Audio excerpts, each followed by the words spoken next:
بسم اللہ الرحمن الرحیم رب اشرح لی صدری ویسر لی امری واحلل عقدۃ من لسانی یفقہوا قولی۔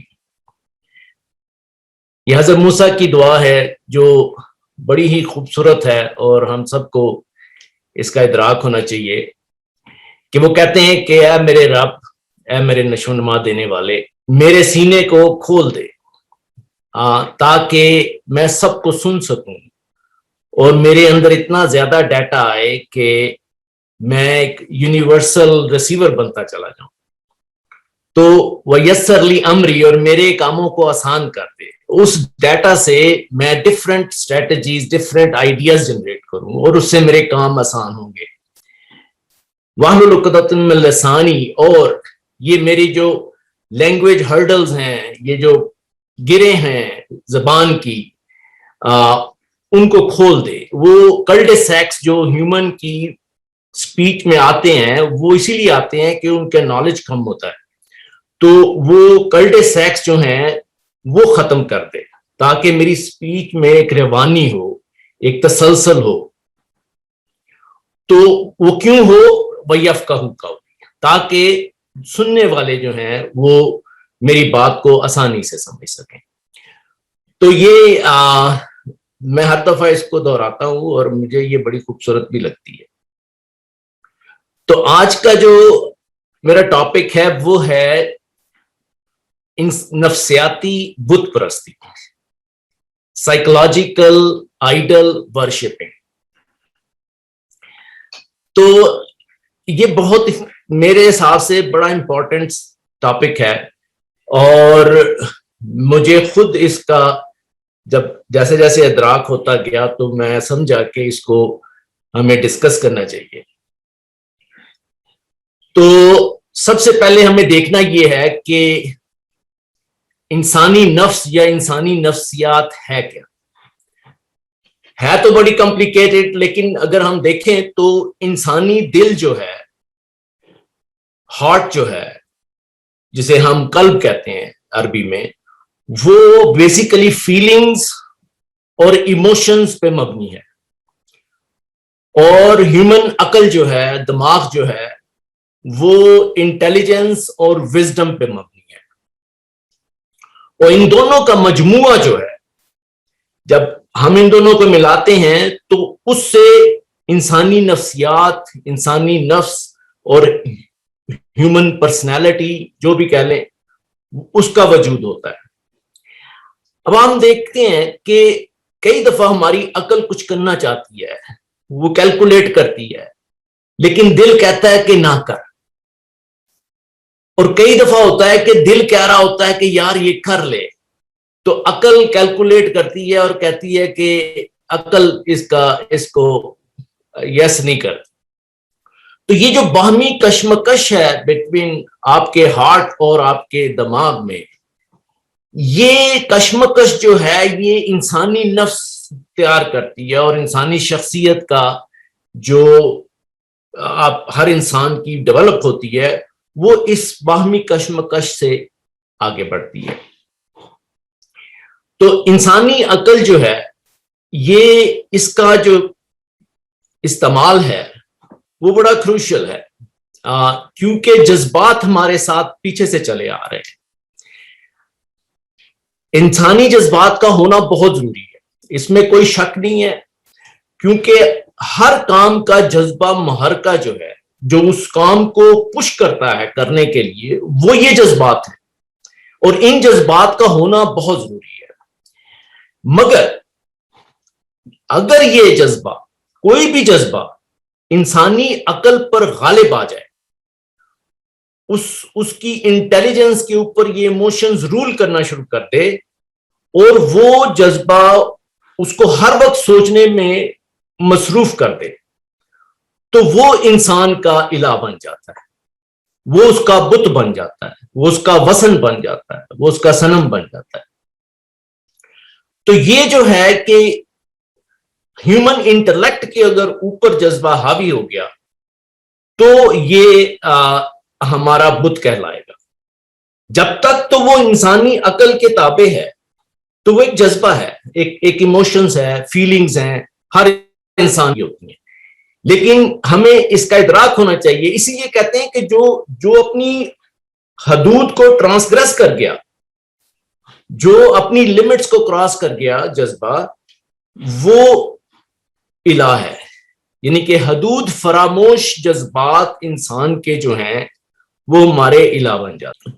اب ہم دیکھتے ہیں کہ قرآن میں جو ہے ان کو سمجھانے کے لیے اس نے کچھ الفاظ استعمال کیے ہیں, جیسے وثن ہے, وثن کی جمع اوثان, بت, الہ, اور صنم ہے جو کہ جس کی جمع اصنام ہے. اور صنم اور وثن میں فرق یہ ہے کہ وہ آئیڈلز ہیں, یہ وہ آئیڈل ہے جس کے ساتھ محبت کا جذبہ اٹیچ ہے, یعنی کہ بیلوڈ آئیڈلز. ہوتا ہے نا کئی کالی دیوی ایک خوف سے بھی بندہ خدا بنا لیتا ہے اور کئی پیار سے بھی بنا لیتا ہے, تو یہ وہ پیار والے ہیں. پھر کچھ تمثیل ہے, تماثیلز ہیں قرآن میں جو بتاتا ہے کہ یہ جو تصویریں ہیں, یہ جو پکچرز ہیں, یہ جو ایلیگوریز ہیں, یہ بھی جو ہیں انسان کے خدا بن جاتے ہیں. سمجھانے کے لیے اگر آپ دیکھیں کہ یہ جو ڈراماز ہیں, موویز ہیں, اور یہ اتنی پاورفل چیز ہے کہ ہم اس کا اندازہ نہیں کرتے کہ اگر آپ برے صغیر کو دیکھ لیں تو جس نے بھی یہ سٹارٹ کیا تھا مووی سسٹم بالی ووڈ میں یا ہالی ووڈ میں, وہ ہیومن سائیکالوجی کو بہت اچھی طرح سمجھتے, اور وہاں پہ ان کو پتا تھا کہ یہ ہمارے برے صغیر میں لوگ جذباتی ہیں, مذہبی ہیں, تو ان کو جذبوں کے اندر سے ان کے ایسا ڈیپ روٹیڈ چیزیں ڈال دی جائیں ان ایموشنز کے ذریعے کہ وہ اس میں ہی گم ہو جائیں. تو یہ جو تھا, اور آپ دیکھیں کہ ہمارے سوسائٹیز میں وہ ہمارے جتنے بھی سانگز ہیں غمگین اور فلمیں اور غم سے بھری ہوئی ہر چیزیں, وہ یقین کریں کہ انسان وہاں کا جو ہے وہ اس کو غم کے اندر بڑی خوشی ملتی ہے, اور اگر کبھی اس کو خوشی مل جائے تو بڑا غمگین ہو جاتا ہے کہ یار یہ کیا ہو گیا. یعنی کہ اتنا عادی جو ہو چکے ہوئے ہم کہ وہ چیزیں جو ہمارے ایموشنز اتنے ڈیپ روٹڈ ہیں, گانے بھی گائیں گے تو مکیش کے گائیں گے اور پریشان رہیں گے ہر وقت. تو یہ تماثیل ہیں, یہ پکچرز ہیں. آپ غور سے اگر دیکھیں کہ آپ کو پتا ہے کہ یہ ڈرامہ ہے, یہ ایکٹرز ہیں, یہ ایکٹ کر رہے ہیں اور خود بیٹھے وہاں ہنس رہے ہیں, کافی پی رہے ہیں, اور ہم لٹرلی آنسوؤں سے روتے ہیں اور ہنستے ہیں کبھی. تو یہ جو ہے یہ تماثیلز ہیں, یہ وہ پکچرز ہیں جو ہمیں بہت ایموشنل کر دیتی ہیں. ہمیں ان کا بہت اچھی طرح ادراک ہونا چاہیے کہ جو ہم دیکھ رہے ہیں وہ حقیقت ہے یا نہیں ہے. اسی کی ایک مثال کہ یہ جو بت بنتے ہیں, اگر لیٹ سے کہ ایک جنسی جذبہ ہے, سیکشل ایموشن ہے, اگر وہ عقل پر غالب آ گیا تو وہ بت بن گیا, اور وہ اگر بت بنتا ہے تو وہ زنا کا مرتکب ہو جاتا ہے. اور اگر وہی جذبہ عقل کے تابع ہے اور عقل وہی کے تابع ہے تو وہ نکاح کی شکل اختیار کر لیتا ہے. تو قرآن یہ کہتا ہے کہ ہم نے جو گائیڈنس دی ہے, اگر آپ اس کو ساتھ رکھیں گے اپنے جذبات کے, تو چانسز یہ ہیں کہ آپ اعمال صالحہ کی طرف چلے جائیں گے رادر دین آپ ٹرانسگریس کر جائیں ہماری آیات سے. تو کسی بھی چیز کی محبت جو ہے وہ اگر اتنی بڑھ جائے کہ آپ اس کے اندر جذب ہو جائیں تو آپ بیسیکلی اس ٹائم میں خدا کو بلا دیتے ہیں. تو وہ ٹائم پیریڈ ضائع کرنا جو ٹائم کا ہے نا, اس میں خدا کہتا ہے کہ تمہارا ذہن کہیں اور چلا جاتا ہے اور تم ہمیں بھول جاتے ہو.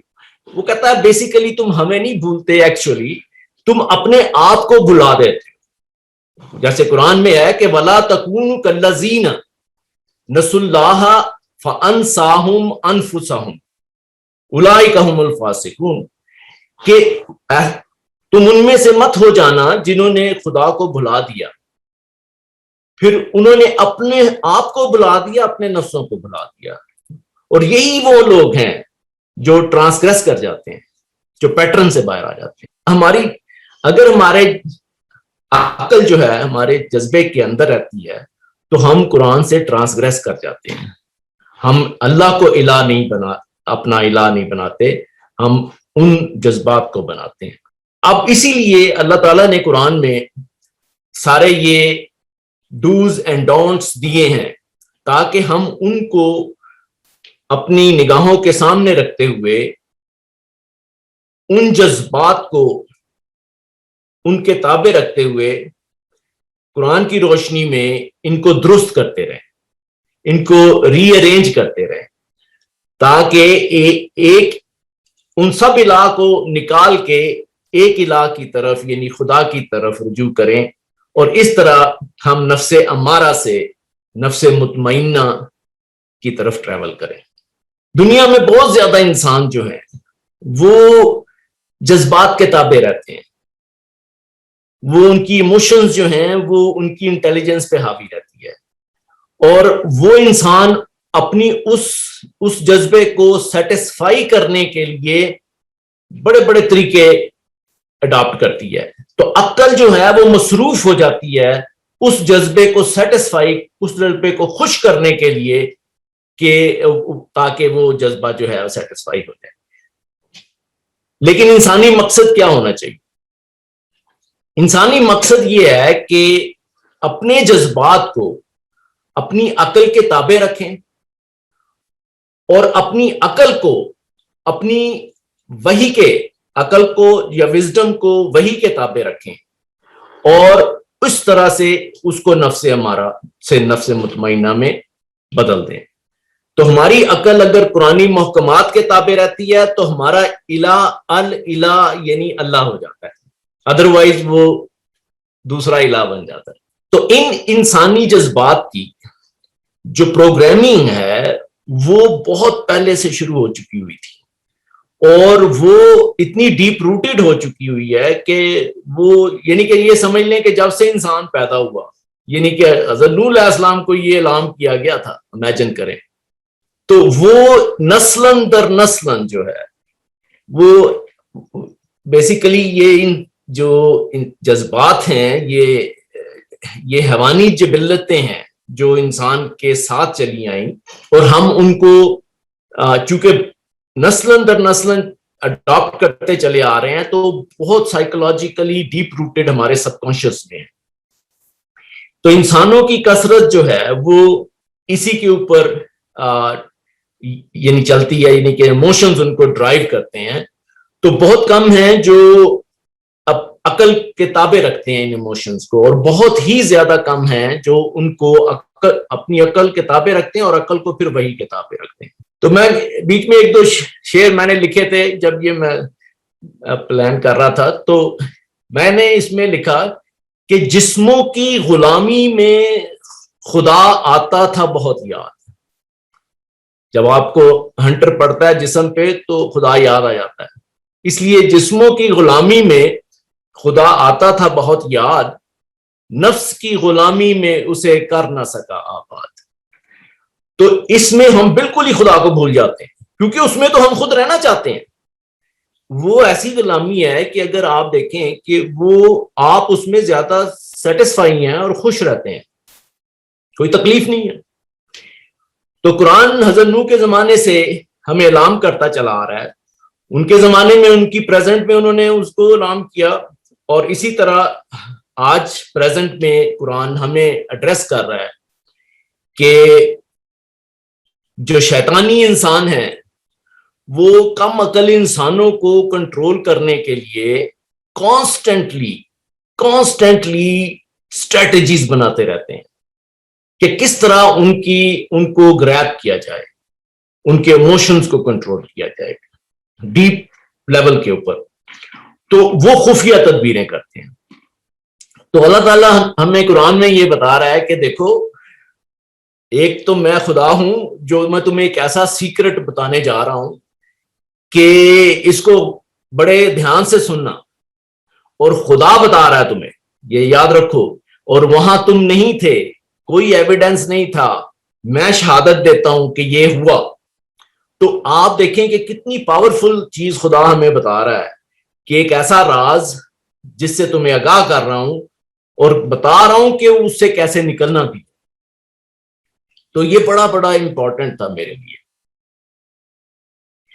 تو وہ کہتا ہے قرآن میں کہ وہ مکرو، اور انہوں نے خفیہ تدبیر کی، وہ مکرو مکرن کبارا، اور خفیہ تدبیر وہ بھی بہت بڑی خفیہ تدبیر. تو وہ خفیہ تدبیر جو تھی، اسٹریٹجی جو تھی، وہ کیا تھی؟ تو قرآن بتاتا ہے کہ وہ قالو، انہوں نے کہا، لا تذرن آلہتکم، بالکل نہ چھوڑنا، قطعاً نہ چھوڑنا اپنے خداؤں کو، اپنے معبودوں کو، اپنے الہوں کو. ولا تذرن، اور بالکل نہ چھوڑنا. وہ کون سے الہ ہیں جن کو نہ چھوڑنا؟ تو خدا ہمیں بتا رہا ہے کہ یہ اسٹریٹجی بنائی تھی کہ وہ کہہ رہے تھے کہ ان کے سب کانشیس لیول میں یہ ڈال رہے تھے کہ یہ خدا تمہیں ان کو نہ چھوڑنا. اور وہ کون تھے؟ وَتَذَرُنَّ وَدًّا وَلَا سُوَاعًا وَلَا يَغُوثَ وَيَعُوقَ وَيَسْرَ. تو یہ جو الہ تھے جن کی یہ عبادت کرتے تھے، جن کی یہ پرستش کرتے تھے، وہ کہہ رہا تھا کہ ان کو نہ چھوڑنا. اچھا، تو اب یہ جو الہ تھے یہ تو کچھ اس جگہ بتائے ہیں، کچھ اور جگہ بھی بتائے ہیں، اور وہ کہتا ہے کہ وَقَدْ أَضَلُّوا كَثِيرًا، کہ اور انہوں نے بہت زیادہ گمراہ کیا لوگوں کو، بہت زیادہ. پھر وہ کہتا ہے کہ أَفَرَأَيْتُمْ اللَّاتَ وَعُزَّىٰ وَمَنَاةَ وَثَالِثَةَ الْأُخْرَىٰ. تو یہ جو تھے، اور پھر وہ کہتا ہے کہ أَلَكُمْ ذَكَرٌ وَلَهُ الْأُنثىٰ تِلْكَ إِذًا قِسْمَةٌ ضِیزَىٰ. تو یہ جو کچھ یہ انہوں نے اللہ تعالیٰ نے بتایا کہ وہاں پہ وہ لات و منات جسے ہم کہتے ہیں، اور یہ عزا جسے ہم عزت کہتے ہیں یا ایگو کہتے ہیں، تو یہ ان کے بھی بت بنائے ہوئے تھے. تو کہتا ہے کہ ان کو نہ چھوڑنا، ان کی عبادت جو ہے کرتے رہنا. لیکن اللہ تعالیٰ نے کہا کہ ان ہی الا اسماء سمیتموها انتم وآباؤکم ما انزل اللہ بہا من سلطان. تو وہ کہتا ہے کہ یہ تم لوگوں نے اور تمہارے باپ دادا نے کچھ نام رکھ لیے ہوئے ہیں، خدا ان کے لیے کوئی اتھارٹی نہیں دیتا، نہ اس نے کوئی اتھارٹی بھیجی ہے. یہ وہ کہتا ہے کہ ان یتبعون الا الظن وما تہوی، کہ یہ تم ایک ظن اور قیاس اور خیال اس کے تابع تم یہ خود ہی گھڑ لیتے ہو اور پھر اس کے پیچھے چلتے ہو اور پھر اس کی پرستش کرتے ہو. حالانکہ وَلَقَدْ جَاءَهُم مِّن رَّبِّهِمُ الْهُدىٰ، کہ تمہاری طرف جو ہے ہدایت آ گئی ہے، لیکن اس کے باوجود تم اس ظن کے پیچھے لگے رہتے ہو، اس وہم و گمان جو ہیں تمہارے ان کے پیچھے لگے رہتے ہو. تو اب اس کو دیکھیں، ہم اس کو دیکھتے ہیں کہ کیا تم نے دیکھا لات کو، عزت کو، منات کو، تثلیث کو. اور دوسری بات یہ کہ وہ کہتا ہے کہ تم خدا کے لیے تو کہتے ہو کہ وہ مؤنث ہے اور خود تم مذکر بنتے ہو، یعنی کہ کہتے ہو کہ ہماری اگر لڑکا ہو گیا تو میری وجہ سے ہو گیا فن خواہ، اور اگر لڑکی ہوئی تو کہتے خدا کی مرضی تھی. لیکن اس کو قرآن ایک اور انداز میں بھی بتا رہا ہے کہ وہ کہتا ہے کہ دیکھو عربی زبان میں مذکر جو ہوتا ہے وہ ہوتا ہے جو ذکر کرتا ہے، اور مؤنث وہ ہوتا ہے جو حمل اٹھاتا ہے یا اٹھاتی ہے. تو اب خدا کہتا ہے کہ قرآن ہم ذکر صرف ہم کرتے ہیں، تم ہو حمل اٹھانے والے. اگر میں اس وقت کوئی چیز بیان کر رہا ہوں، ذکر کر رہا ہوں، تو آپ لوگ اس انٹیلیجنس کو ہولڈ کرتے ہیں، سمجھتے ہیں، اس کا جو ویٹ ہے اس کو اٹھاتے ہیں، تو اٹھانے والا جو ہے وہ مؤنث ہے، اور جو مذکر ہے وہ جو ذکر کر رہا ہے. تو خدا کہتا ہے کہ تم نہ کبھی قرآن کھولتے ہو، نہ میں تم سے کلام کرتا ہوں، تم ہی بولتے رہتے ہو کہ خدا ایسا ہے، خدا ویسا ہے. پوچھو تو صحیح، میں تمہیں بتاؤں گا خدا کیسا ہے. تو میں مذکر ہوں، تم مؤنث ہو. لیکن ہم کہتے ہیں کہ ہم نے اس کو مؤنث بنا رکھا ہے اور خود مذکر بنے. تو یہ اس میں یہ چیزوں کو کلیریفائی کر رہا ہے. اور پھر وہ کہتا ہے کہ ہم نے یہ انہوں نے کچھ نام رکھے ہیں جو ان کے اور ان کے آباؤں نے، اور وہ اس کے پیچھے چلے جا رہے ہیں. اس کی خدا کوئی اتھارٹی نہیں دیتا. پھر وہ کہتا ہے کہ آرائیت من اتخذ الہہ ہواہ، اس کو دیکھ لو، اس نے اپنے نفس خواہش کی، نفس جو اس کی خواہش تھی نفس کی، اسی کو ہی خدا بنا رکھا ہے. افانت تکون علیہ وکیلا، اور آپ تو اس کی کوئی وکالت نہیں کریں گے. پھر اس کے بعد ایک اور الہ آ جاتا ہے، اور یہ الہ ہمارے ہاں تو بڑا کامن ہے. خدا کہتا ہے وَتَدْعُونَ بَالًا وَتَذَرُونَ أَحْسَنَ الْخَالِقِينَ، کہ کیا تم پکارتے ہو شوہر کو، ہسبینڈ کو، اور چھوڑ دیتے ہو سب سے بہترین خالق کو. یعنی کہ شوہر کو تم خدا کا مقام دے دیتے ہو. حالانکہ بائبل میں بھی یہ ہے کہ شوہر کو اپنا مجازی خدا مانو، اور ہمارے ہندو دھرم میں بھی آپ نے دیکھا ہوگا کہ وہ کہتے ہیں کہ جو ہسبینڈ ہے وہ مجازی خدا ہے. بلکہ ہمارے ہاں بچپن میں ہمیں تو یہ بھی بتایا گیا تھا کہ کوئی حدیث تھی میرا خیال کہ اگر خدا کسی کو سجدے کی اجازت دیتا تو وہ عورت کو دیتا کہ وہ اپنے ہسبینڈ کو کرے. یعنی کہ اس سے زیادہ بت اور بنانے کا، یعنی کہ وہ ہسبینڈ بھی یہ کہہ رہا ہے کہ میرے حکام مانو اور اللہ کے حکام نہ مانو.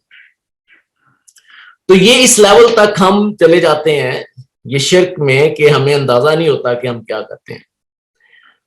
تو پھر وہ کہتا ہے کہ اتخذوا احبارهم ورهبانهم اربابا من دون اللہ والمسیح ابن مریم. تو انہوں نے اپنے احبار کو، اپنے رہبان کو، اور ایون عیسیٰ، مریم، ایون وہ father, son and holy ghost, یعنی کہ وہ تثلیث کو بھی خدا بنا رکھا ہے. تو آج میں سوچ رہا تھا کہ ان کو ہم تھوڑا سا اس کی سائیکولوجیکل انالیسس کرتے ہیں کہ یہ جو الہ جو بھی ہم نے ڈسکس کیے ہیں قرآن میں، ان کو یہ کیا ہے. ہم نے پڑھا کہ ان بتوں میں ودہ تھا، سوا تھا، یغوث تھا، یعوق تھا، نصرہ تھا، لات تھا، منات تھا، عزا تھا، ہوا تھا، بالا تھا، اخبار، رہبان، تسلیس اور خوف و حزن اور غصہ، اور جتنے بھی ہیومن ایموشنز ہیں یہ سارے بن جاتے ہیں ہمارے یہاں. تو آج جتنے ہم تھوڑے سے ڈسکس کریں گے، لیکن یہ ہیں تو بہت ہیں. تو پرویز صاحب نے ایک بڑی خوبصورت لائن میں ایک بات لکھی تھی جو مجھے بڑی پسند تھی. تو انہوں نے کہا کہ یہ مٹی اور پتھر کے تراشے ہوئے بت نہیں، یہ مٹی اور پتھر کے تراشے ہوئے بت نہیں، در حقیقت ان غیر محسوس بتوں کے محسوس پیکر ہیں جو انسانوں کے قلب و دماغ کے بت قدوں میں تراشے جاتے.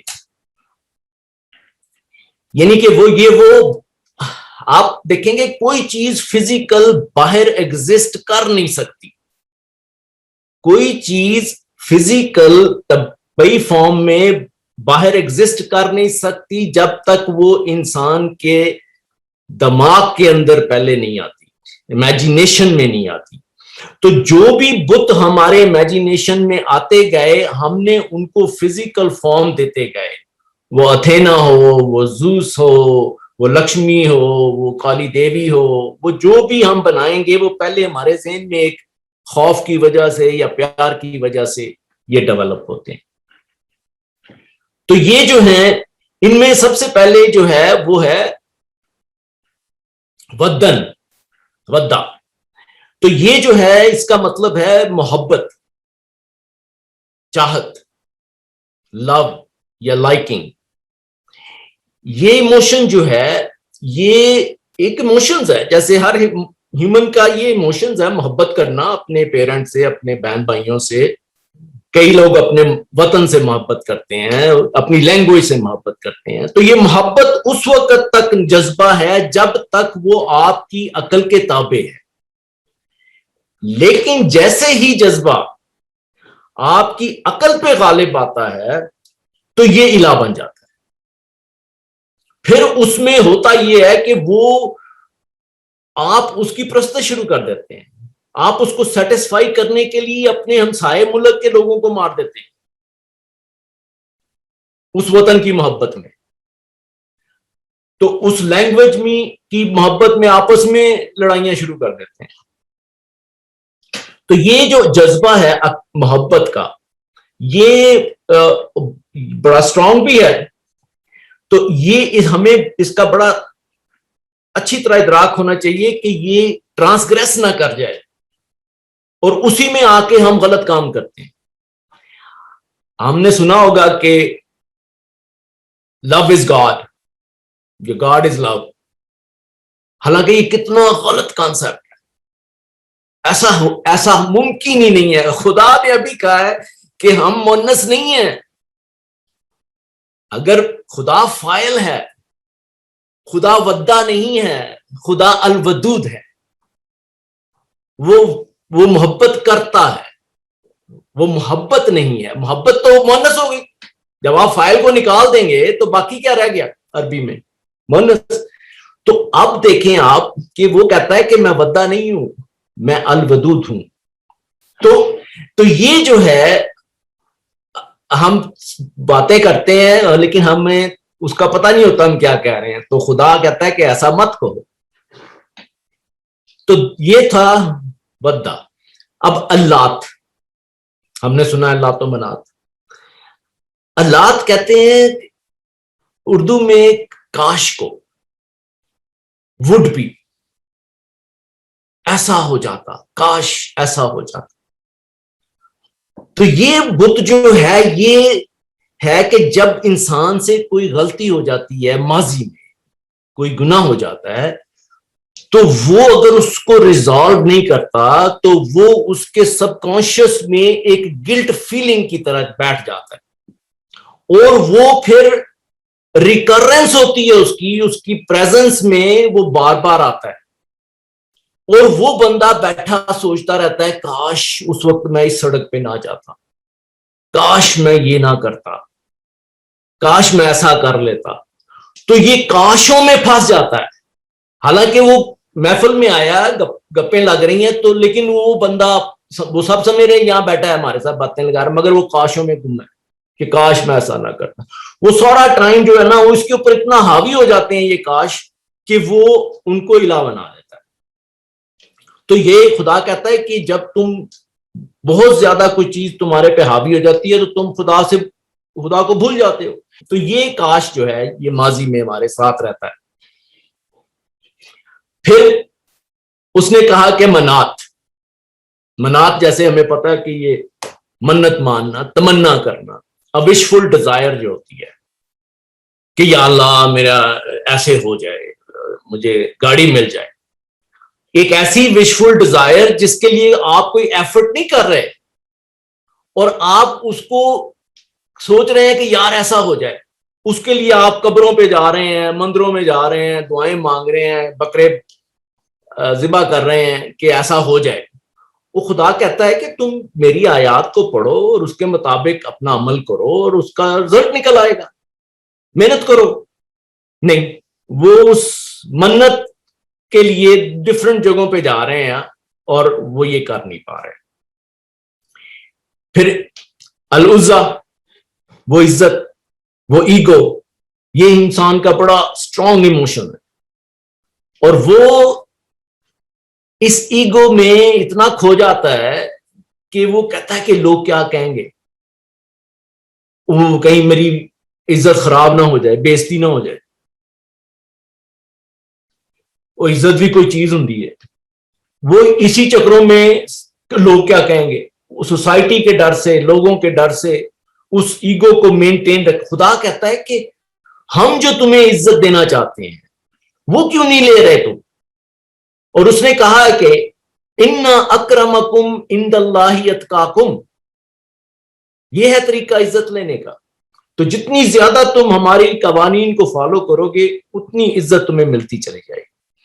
نہیں، وہ کہتا نہ میری عزت جو ہے، میرے پاس گاڑیاں ہوں، گھر ہوں، تو اس سے عزت ہے.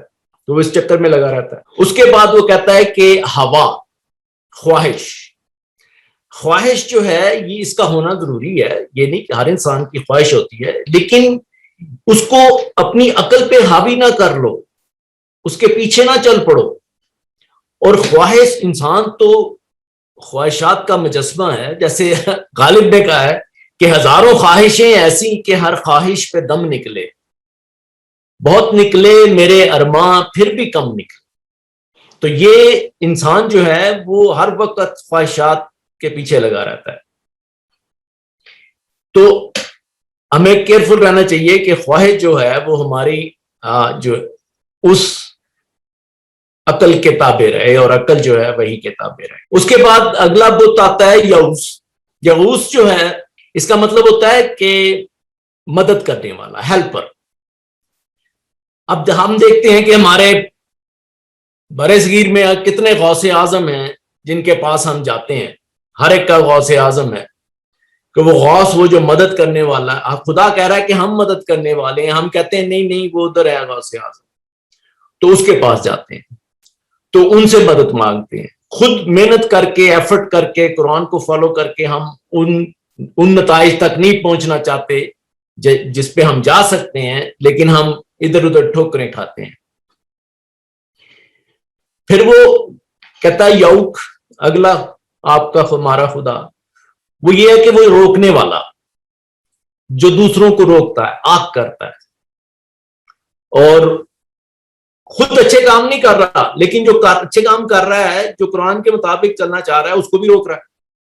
اسی میں اپنا ٹائم ویسٹ کر رہا ہے اور دوسروں کا بھی ٹائم ویسٹ کر رہا ہے. اور اس کے بعد نصرہ. نصرہ کا ویسے تو عربی میں مطلب ہے گدھ یا ولچر، لیکن وہ اس انسان کو کہتے ہیں کہ جو دوسروں میں نقص ڈھونڈتا رہتا ہے، اس کی خامیوں پہ نگاہ رکھتا ہے. وہ کیوں رکھتا ہے؟ وہ اس میں سے نقص نکال کے خوش ہو جاتا ہے کہ میں اس سے بہتر ہوں، اور اپنے ان جو نقص اس کے اندر ہیں اس کو ٹھیک نہیں کر رہا، دوسروں کے نقصوں کو دیکھ کے اپنے آپ کو سیٹسفائی کر رہا ہے کہ میرے اندر کم ہے یا میں اس سے بہتر ہوں. حالانکہ ہیومن سائیکالوجی میں کارل ینگ نے یہ کہا تھا کہ جو دوسروں کی چیز تمہیں بادر کر رہی ہوتی ہے نا، ایکچولی وہ تمہاری اپنی پرابلم ہوتی ہے. اس لیے اگر تم نے ٹھیک ہونا ہے تو وہ چیز جو تمہیں بادر کر رہی ہے اس کو اپنے اندر ٹھیک کرو، باہر کی فکر نہ کرو. اس کی پرابلم نہیں ہے، یہ تمہاری پرابلم تھی. You are projecting. ان ہیومن سائیکالوجی میں اس کو پروجیکشن کہتے ہیں. تو یہ بڑا انٹرسٹنگ ہے کہ ہم جس چیز سے ہمیں الجھن ہوتی ہے دوسروں سے، تو وہ ہماری ایکچولی پرابلم ہے، اس کی نہیں ہے. تو وہ ہے نصرہ. یہ وہ بت ہے جو ہم جس کے اندر الجھے رہتے ہیں. سوان کا مطلب ہے وقت، گھڑی، زمانہ، ٹائم. اور ہم نے سنا ہوگا کہ ہم بچپن سے مجھے یاد ہے کہ وہ کہتے ہیں یار زمانہ جو ہے وہ آپ کو سکھا دے گا، زمانہ جو ہے وہ ٹھیک کر دے گا. یعنی کہ خود قرآن نہیں سکھائے گا، اللہ نہیں سکھائے گا، زمانہ سکھا دے گا تم. تو یعنی ہم نے اس کو، زمانے کو خدا بنا لیا کہ وہ ہمارے اوپر غالب آ جاتا ہے. اور ہم اس زمانے میں دیکھا ماضی میں پھنسے ہوئے ہیں یا فیوچر کی تمنا میں پھنسے ہوئے ہیں. تو ہم ان زمانوں میں پھنس جاتے ہیں. وہ کہتا ہے حال میں آؤ, حال میں آ کے قرآن کی آیات کو فالو کرو اور زمانے کو جنم دو, خود تخلیق کرو اس کی, جیسے اقبال نے کہا ہے. تو اس سے بچو. وہ کہتا ہے اس سے نکلو, یہ بڑا خطرناک ہے. بالان, یہ دوسرا ایک اور خدا آ گیا, شوہر, ہسبینڈ. تو بائبل میں بھی ہے کہ ہندو دھرم میں بھی یہی ہے کہ شوہر کو اپنا مجازی خدا مانو, اور ہمارے اندر بھی چلا آ رہا ہے کہ اگر سجدے کی اجازت ہوتی تو بیوی کو ہوتی, مت کہ شوہر کو کرے. یا شوہر ایکسپیکٹ کرتا ہے کہ جو میں کہتا ہوں سنو, مانو میری بات کو, تو وہ اس لیول پہ چلے جاتے ہیں کہ وہ خدا کہتا ہے کہ اس سے بچو. تو یہ جو ساری چیزیں تھی, خدا ہمیں یہ بتانا چاہ رہا ہے کہ حالانکہ میں حیران تھا, اگر آپ ہسٹری میں جائیں یا قرآن کے اندر تفسیروں میں دیکھیں گے تو آپ کو نظر آئے گا کہ یہ لوگوں نے لٹرلی یہ بت بنا دیے تھے ان ناموں کے, لات کے, منات کے اور عزا کے, اور یہ قبیلوں کے اندر باقاعدہ تھے, اور لوگ اس کی پرستش کرتے تھے. اور پھر وہ بتاتے ہیں کہ وہ ٹرانسفر ہوتے ہوتے عرب میں آ گئے, عرب بھی ان کی پرستش کرتے تھے. یہ سارے نام فزیکل فارم کے اندر بت تھے. اور پھر ظاہر ہے کہ ان بتوں کو توڑا بھی حضرت ابراہیم نے. ان بتوں کو وہی انسان توڑ سکتا ہے جو ان کو ڈیپلی انڈرسٹینڈ کرتا ہے. ابراہیم وہی ہوتا ہے جو ان بتوں کو توڑتا ہے. تو خدا کہنا یہ چاہ رہا ہے کہ ابراہیم, کیونکہ تمہارے لیے اسوہ حسنہ ہے, یہ باتیں ہم ابراہیم کے تھرو کروا رہے ہیں کہ اس نے یہ کیسے توڑے. اور تم اگر ابراہیم بننا چاہتے ہو تو تم بھی ان بتوں کو توڑو, نکلو ان سے. یہ تمہاری جان نہیں چھوڑ رہے, یہ تو بڑے نسلن در نسلن چلے آ رہے ہیں اور مضبوط سے مضبوط تر ہوتے چلے جا رہے ہیں. تو جو اس کو سمجھے گا وہ اس کو توڑے گا. تو اس لیے ہمیں یہ سمجھنا چاہیے آج کہ ہم ان کو کس طرح توڑیں. تو اسی لیے آج یہ میں اس لیے بتانا چاہ رہا ہوں کہ ہم ان کو اس میں پھنس کے شرک کرتے چلے جاتے ہیں. ان کو ہمیں آہستہ آہستہ, جسے کہتے ہیں نا کھا جانا چاہیے, جیسے ہم غصے کو کھا جاتے ہیں, نگل جاؤ یار کوئی بات نہیں, سوالو کر لے. تو یہ چیزیں جو ہیں ان کو ہم کس طرح ان کو نکالیں.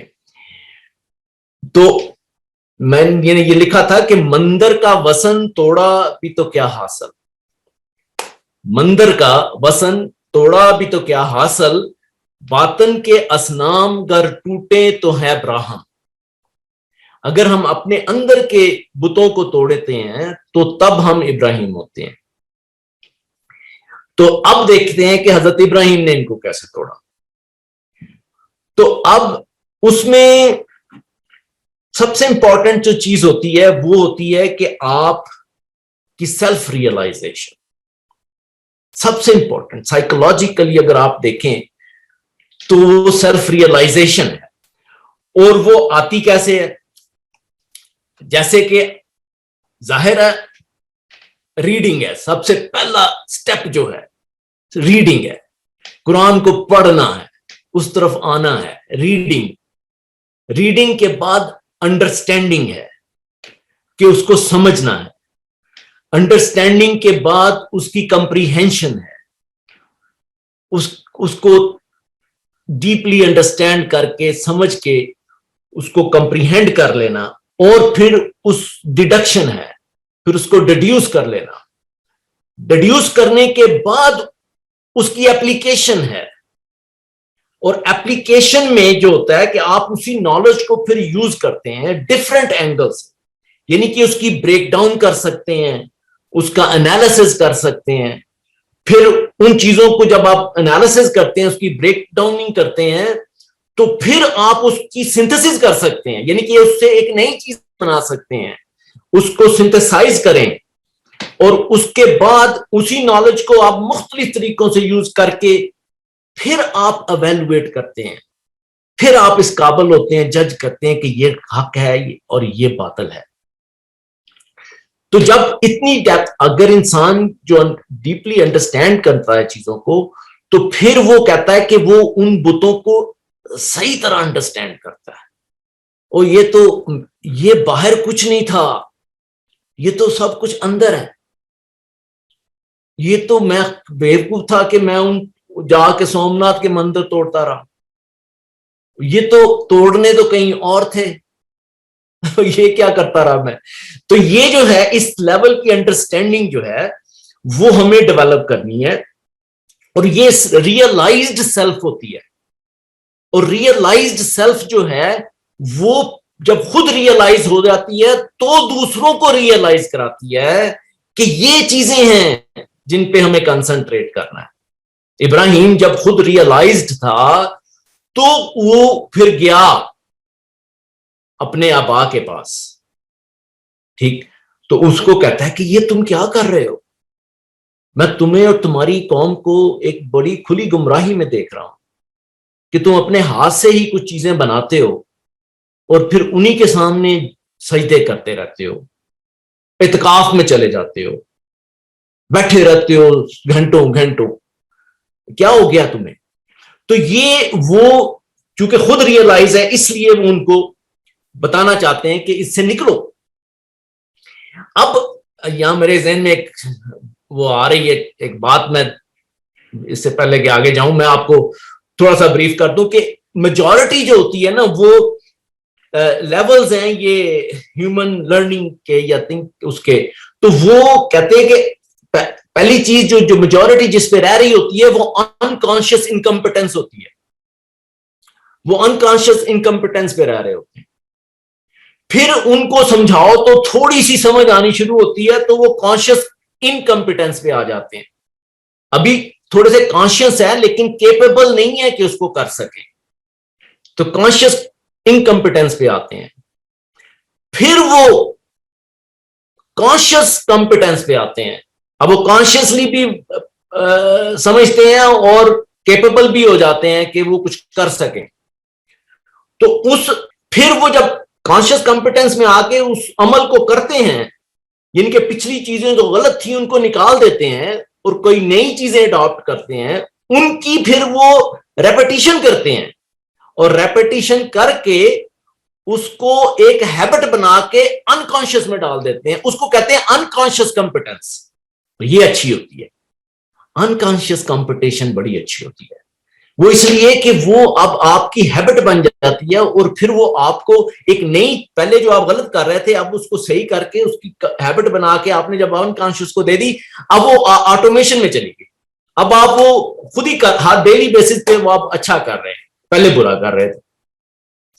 تو یہ پروسیسز ہیں جو کہ ہیومن سائیکالوجی میں جو ان بتوں کو سمجھنے کے لیے ان خداؤں کو جو ہمیں گریب کیے ہوئے ہیں, ہمیں بھی ان کے لیول پہ جا کے سمجھ کے ان کو پھر توڑنا ہے. یہ اصل مقصد اس کا کہ ہمیں ابراہیم نے بھی پراببلی یہ ساری جو ڈیپ انڈرسٹینڈنگز ہیں یہ اسی لیے تھیں کہ وہ ان کو ہم کس طرح توڑیں. تو اب اس کے لیے ہمیں یہ دیکھنا ہوگا کہ جیسے ہم نے کہا کہ شخصیت جو ہوتی ہے, انسانی نفس جو ہے وہ دو چیزوں کا مجموعہ ہے. ایک تو اس کی انٹیلیجنس ہے اور ایک اس کے ایموشنز ہیں. ہمیں ان دونوں کو سیپریٹ رکھنا ہے. اب ان کو نہ آپ سمجھیں کہ یہ دو اینٹی ہیں, جیسے آپ کا کانشیس اور سب کانشیس ہے. تو جب آپ کانشیسلی اپنے سب کانشیس سے باتیں کرتے ہیں تو آپ اندازہ کریں وہ کتنا خوبصورت لمحہ ہوتا ہے. آپ جب سالیٹیوڈ میں جاتے ہیں اور خود آپ تنہائی میں ہوتے ہیں اور تنہا نہیں ہوتے, آپ اپنے سب کانشیس سے باتیں کرتے ہیں, تو دیٹ از دا ٹائم جو آپ کا ریئل ٹائم ہوتا ہے. تو اسی طرح ہی ہمیں ان دونوں چیزوں کو سیپریٹ کر لینا کہ جذبات کو اور اپنی عقل کو. اب انٹیلیجنس جو ہے وہ یہاں بیٹھ کے اپنے جذبات کو دیکھے, اور یہ مجھے کنٹرول کر رہا ہے, یہ میرے سے کچھ علیحدہ چیز ہے.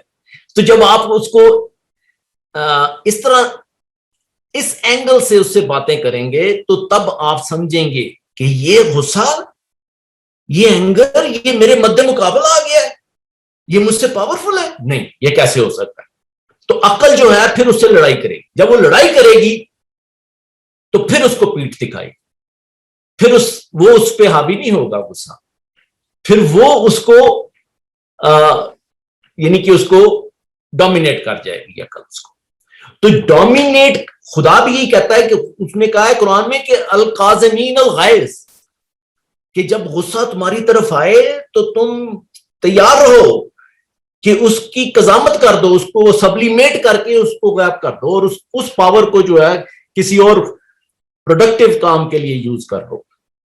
تو یہ چیزیں تھیں جس سے وہ ابراہیم نے ان بتوں کو توڑا۔ اب ہم دیکھتے ہیں کہ یہ جو ہمارے جذبات ہیں، لیٹس سے ایگزامپل کے طور پہ آپ ایک بت بنائیں، اب اس بت سے محبت کریں، وہ آپ کا صنم ہے، ٹھیک ہے، اس کو خدا سمجھیں، اور اب دیکھیں کہ وہ جو مجسمہ، یہ جو بت باہر ہے یہ تو فزیکل ہے، ٹھیک، اچھا اب یہ بت جو ہے یہ ایکسٹرنل ہے، ایکسٹرنزک ہے، باہر ہے، فزیکل ہے، لیکن اس کی کوئی ویلیو نہیں ہے، ویلیو ہے جو اس آپ کے ہارٹ کے اندر جو محبت ہے اس کے لیے، اس محبت کو ہم نے توڑنا ہے۔ اصل جو توڑنا تھا وہ اس محبت کو تھا، نہ کہ باہر کے مجسمے کو۔ تو اب ہم جب اس طرح اس کو دیکھیں گے تو ہم اس بت کو، جب آپ اس کی محبت کو ختم کر دیتے ہیں اپنے اندر سے، تو وہ اس ویلیو لیس ہو جاتا ہے، وہ اس کی کوئی ویلیو نہیں رہتی۔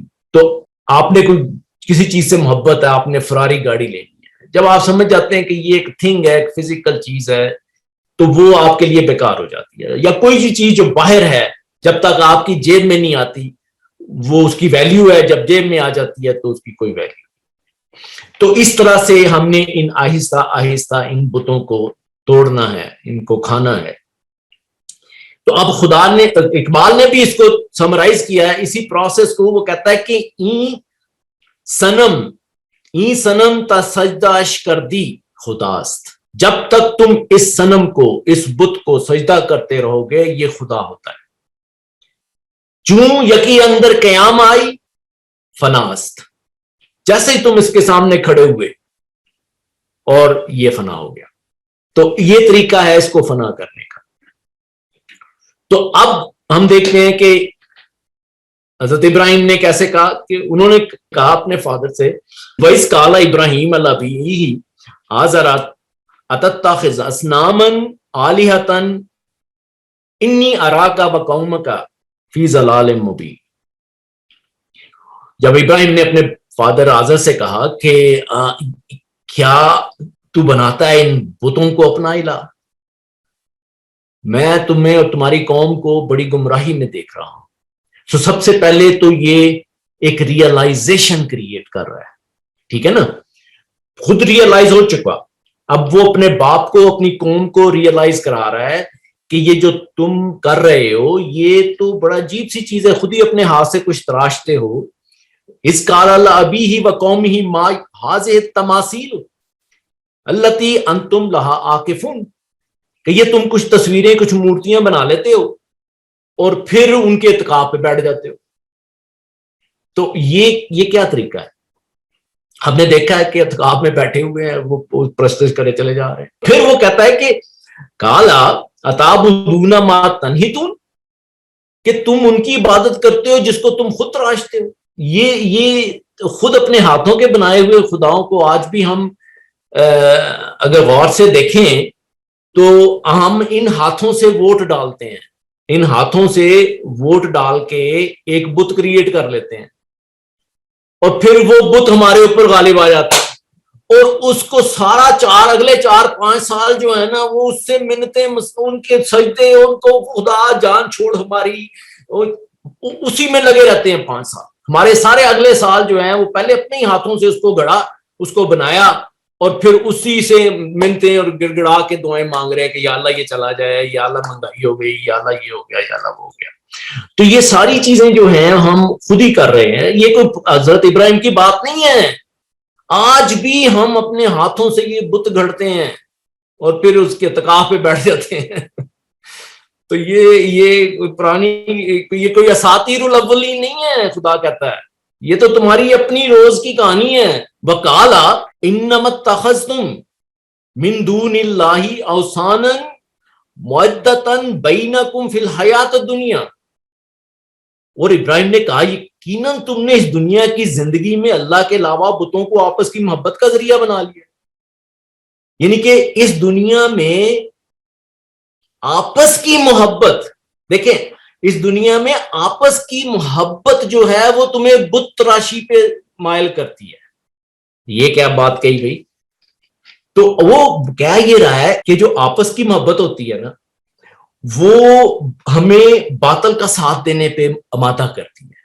مثلا میرا ایک دوست ہے، میری اس سے محبت ہے، وہ دوست نے غلط کام کر دیا، اب وہ چاہ رہا ہے کہ میں اس کا ساتھ دوں محبت میں کہ یار وہ آ جا ذرا میں پھنس گیا ہوں یہاں پہ.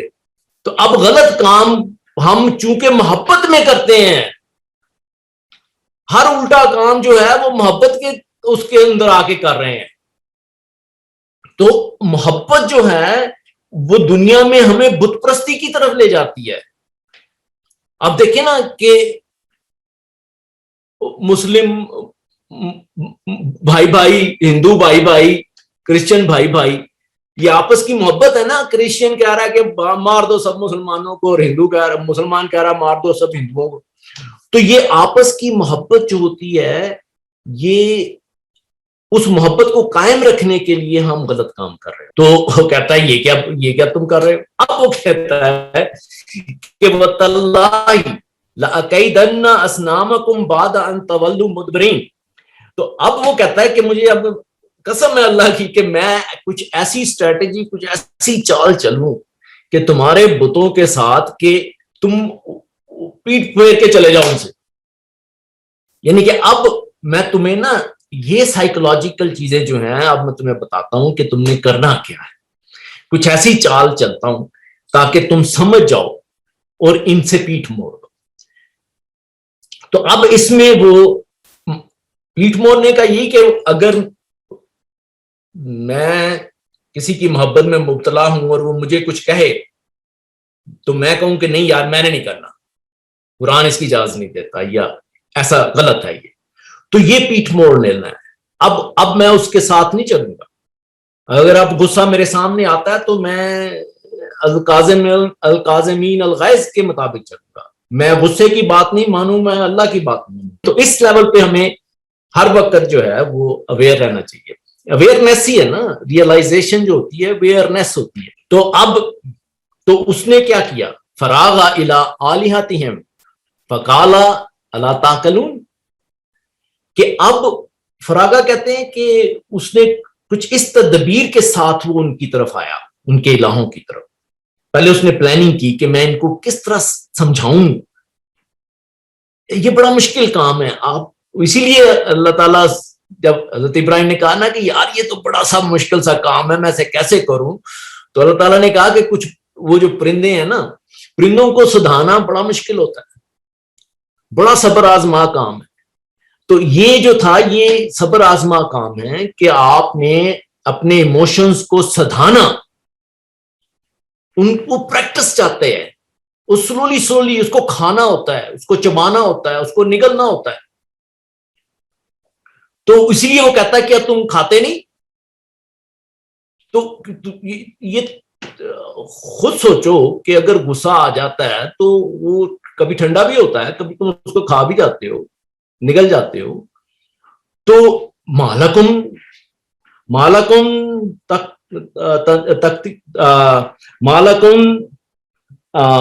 تنتقون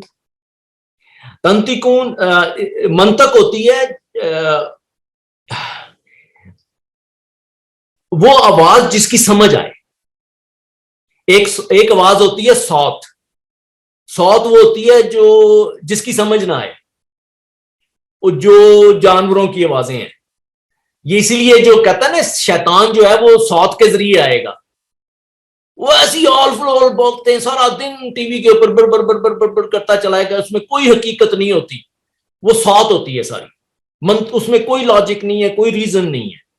اور وہ بولے چلے جا رہے ہیں, ڈلیور کرے چلے جا رہے ہیں. آج کہہ رہے ہیں یہ ہو گیا, کل کہہ رہے ہیں ایسپرین خراب ہے, پرسوں کہہ رہے ہیں ایسپرین اچھی ہے. یہ سارا اس طرح یہ چلتے جا رہا ہے. تو وہ کہتا ہے کہ یہ جو تمہیں کیا ہو گیا ہے, تم عقل سے وضاحت سے کام نہیں لیتے, کچھ ایسی باتیں کرو جو جس سے تم ان کو ختم کر دو. فراغ علیہم, پھر وہ اسٹریٹجی بنا کے آتا ہے, اور پھر ضربن بالیمین. اب ہمارے ترجموں میں بھی یہ بھی آتا ہے کہ وہ انہوں نے اپنے رائٹ ہینڈ سے ان کو توڑ دیا. اب یمین جو ہوتا ہے یہ ایمان کی جمع بھی ہے, تو یا رائٹ بھی سچائی کو کہتے ہیں. تو انہوں نے اس ایمان کی قوت سے پھر ان کو ضرب لگا دی, یعنی کہ اس کی وضاحت کر دی ان باتوں کی جو ان کو سمجھ نہیں آ رہی تھی. تو پھر کیا ہوا, فَجَعَلَهُمْ جُذَاذًا إِلَّا كَبِيرًا. تو اس کے بعد انہوں نے ان کے ٹکڑے ٹکڑے کر دیے. ٹھیک, اب ٹکڑے ٹکڑے کر دیے, ایک بڑے کو رہنے دیا. اب آپ اس کو دیکھیں کہ جب ابراہیم نے باقی بتوں کو ٹکڑے ٹکڑے کر دیا تو سب باقی کیا رہ گیا, سب سے بڑا بت. اور سب سے بڑا بت ہمارا کون سا ہے؟ آپ اپنے آپ سے اگر پوچھیں کہ بلکہ ہمارا کیا پوری دنیا کا, سارے انسانوں کا سب سے بڑا بت کون سا ہے؟ نہیں سمجھے. خدا ہم سب کا بت ہے, ساری دنیا کے انسانوں کا.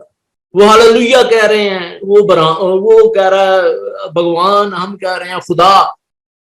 تو خدا کہتا ہے کہ تم نے مجھے بت بنا رکھا ہے, نہ تم نے کبھی کتاب کھولی, نہ تمہیں سمجھا کہ میں کیا ہوں. اپنے ذہنوں میں تم نے کچھ بنا رکھا ہے, مجھے خدا, مجھے بت. بت کون ہوتا ہے؟ بت وہ ہوتا ہے جس کے پاس آپ جائیں, باتیں کرتے جائیں, وہ آگے سے نہ بولے. ہم اینیمل کیوں پسند کرتے ہیں, کتا, بیکاز وہ آگے سے کوئی جواب نہیں دے پاتا بیچارہ, اس لیے ہمیں پسند ہے. جب آگے سے جواب آتا ہے تو تب ہمیں الجھن ہوتی ہے. بچے کو آپ کریں نا چل ادھر, تو پھر وہ آگے سے جواب دے گا, تب مشکل ہے. تو خدا کہتا ہے کہ تم نے خود ہی بولتے رہتے ہو خدا ایسا ہے, خدا ایسا ہے, خدا یہ کرتا ہے, خدا وہ کرتا ہے. کہتا ہے تم نے کبھی پوچھا قرآن سے, مجھ سے پوچھا؟ میں تمہیں بتاتا ہوں کون. جب میں تم سے بولوں گا, جب میں تم سے بولوں گا تب میں اللہ ہوں. جب تک میں بول نہیں رہا تم سے, جب تم میری بات سمجھ ہی نہیں رہے ہو, تب میں تمہارا بت ہوں.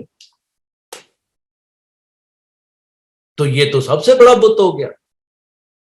تو یہ اب وہ کہتا ہے کہ جب قرآن کو پڑھو گے, مجھے سمجھو گے, میں تمہیں خود بتاؤں گا, لٹرلی کلام کروں گا, تب اب تم میرے سے کوشچن کرو گے, ٹھیک ہے نا, ادعونی استجب لکم, تم مجھے پکارو پھر میں جواب دوں گا. وہ تو جواب ہی نہیں دیتے قبروں کے اندر سے, وہ تو نہیں دیتے.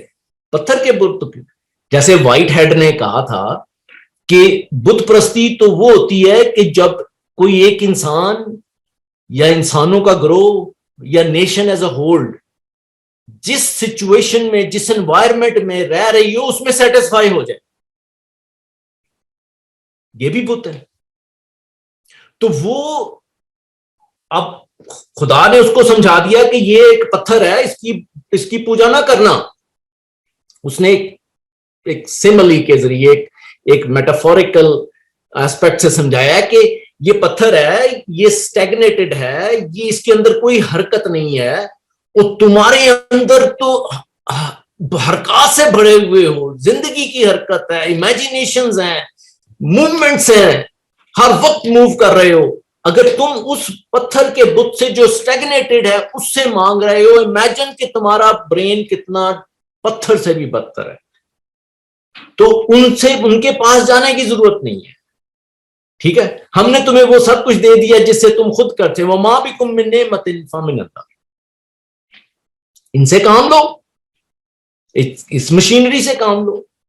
وہ جو 1.5 من زمین کے اندر پڑے ہیں, وہ تمہیں کچھ نہیں دیں گے. تو یہ اس نے سمجھانے کی کوشش کی ہے. تو تب ان کو کچھ سمجھ آئی ہے, تو انہوں نے کہا کہ فرجعوا الى انفسهم فقالوا انکم انتم الظالمون. پھر انہوں نے جب رجوع کیا اپنے ہی نفسوں کی طرف, تو انہوں نے کہا یہ تھے جو بڑے ظالم تھے, جنہوں نے ہمیں گریب کیا ہوا تھا. تو اب وہ سمجھ گئے. تو یہ اس طرح انہوں نے ان کو سمجھایا کہ یہ جو چیزیں ہیں ان سے نکلو, یہ تمہیں گریب کر کے رکھیں گے, ساری ساری زندگی تمہاری ضائع کر دیتے ہیں. ایک نہیں ہے, بہت زیادہ ہیں. اور مجھے بھی تم نے بت بنایا ہوا ہے, اس کو بھی توڑو, اللہ کے بت کو بھی توڑو, اس کی بات سنو, باتیں نہ کرو, مذکر بنے ہوئے ہو, اس کو بننے دو مذکر جس کا حق ہے.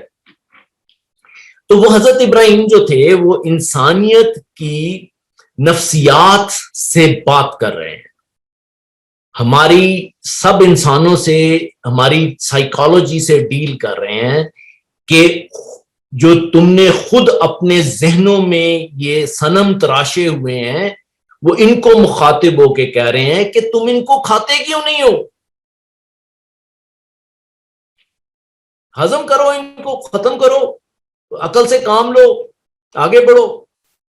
تو یہ وضاحت تھی ابراہیم کی, جو انہوں نے کہا کہ اس دنیا میں چونکہ ہمیں اب معلوم ہے کہ یہ بت جو ہیں ہمارا ٹائم ویسٹ کرتے ہیں, ہمیں خدا سے دور رکھتے ہیں.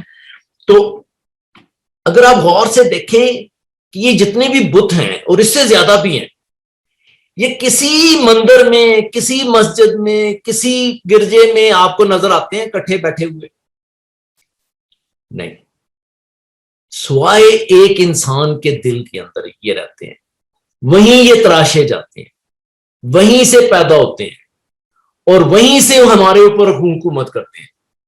ہم خود ہی ان کو اپنے دلوں میں تراشتے ہیں, باہر نہیں ہے کہیں پہ یہ, اور خود ہی ان کو ہم کہتے ہیں کہ ہمیں رول کرو. چلو اتنی سی بات تھی. می تراشد فکر ماں ہر دم خدا وندے دیگر, می تراشد فکر ماں ہر دم خدا وندے دیگر, رس از یک, کہ میں جو ہوں ہر دم جو ہے میری جو فکر ہے یہ ایک نیا خدا تلاش کرتی رہتی ہے, ایک نیا خدا بناتی رہتی ہے ہر وقت.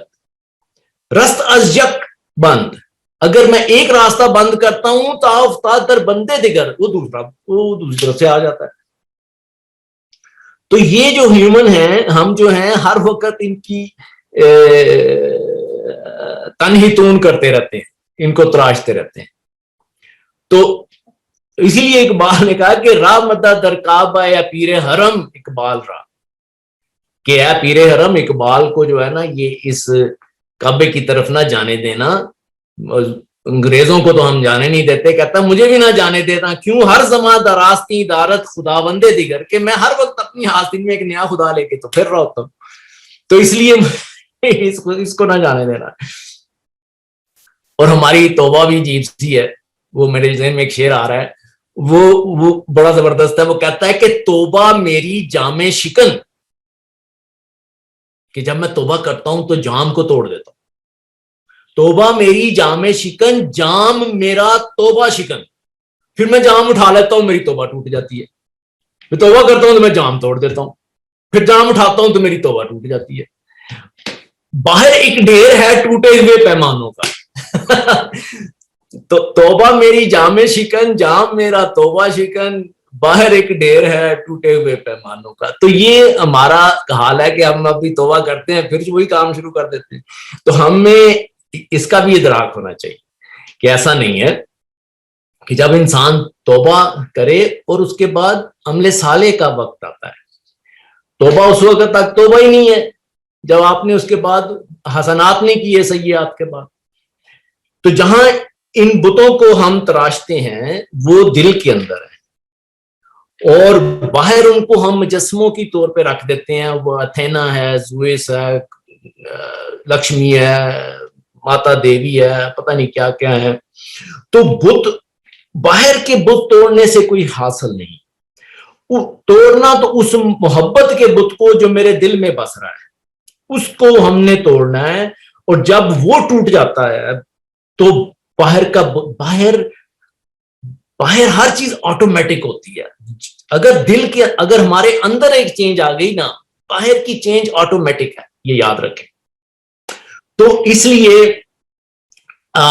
خدا نے کہا ہے، یہ بھی یاد رکھیں کہ اس نے کہا ہے کہ کئی چیزیں بتا کے کہ اگر تمہیں اپنے ماں باپ کی محبت، اپنے بہن بھائیوں کی محبت، بیوی کی محبت، مال کی محبت، دکان کی محبت، گاڑیوں کی محبت، یہ ساری محبتوں جو اگر غالب آ گئی خدا اور رسول کی محبت سے، تو پھر انتظار کرو اس کے فیصلے کا.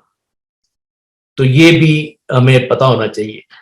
تو آخری اس میں اپنے ایک شعر لکھا تھا تو اس کے اوپر یہ ختم کرتا ہوں. باہر کی دنیا میں بہت توڑے ہیں بت ہم نے، باہر کی دنیا میں بہت توڑے ہیں بت ہم نے، جسموں کی غلامی سے ہے بڑھ کر نفسیاتی بت پرستی. تو میں یہاں ختم کرتا ہوں. Thank you very much.